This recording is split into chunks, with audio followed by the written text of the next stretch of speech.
ഇതാണ് കേട്ടോ ഞാൻ പറഞ്ഞ സംഭവം. ഇത് എല്ലാവർക്കും അറിയാലോ അല്ലെ. ഇത് നമ്മുടെ കപ്പളത്തിന്റെ ഇലയാണ്, കപ്പളത്തിന്റെ കൂമ്പോട് കൂടിയിട്ടുള്ള ഇലയാണ്. ഇത് നമ്മുടെ ബ്ലഡിലെ പ്ലേറ്റ്ലെറ്റ് കൗണ്ട് ഇൻക്രീസ് ചെയ്യുന്നതിന് വളരെയധികം നല്ലതാണ്.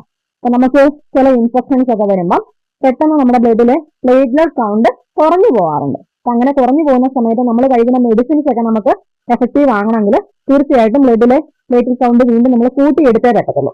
അതിന് വേണ്ടിയിട്ട് പെട്ടെന്ന് പ്ലേറ്റ്ലെറ്റ് കൗണ്ട് കൂട്ടാൻ വേണ്ടിയിട്ട് നമ്മൾ കഴിക്കുന്ന ഈസിലി അവൈലബിൾ ആയിട്ടുള്ള, എനിക്കൊന്ന് ലോക്കലി അവൈലബിൾ ആയതുകൊണ്ടാവും കൂടുതൽ ആൾക്കാർ ഇത് തന്നെ യൂസ് ചെയ്യുന്നത്. അപ്പൊ കപ്പളത്തിന്റെ കൂമ്പ് യൂസ് ചെയ്യാറുണ്ട്.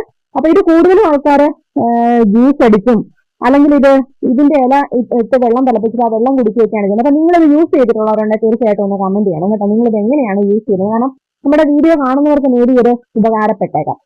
ഓക്കെ. അതുപോലെ തന്നെ ഈ കൗണ്ട് കൂട്ടുന്നതിനായിട്ട് ബീട്രൂട്ട് കഴിക്കുന്നത് വളരെയധികം നല്ലതാണ് കേട്ടോ. അതുപോലെ തന്നെ മത്തങ്ങയും മത്തയുടെ ഇലയും കഴിക്കുന്നത്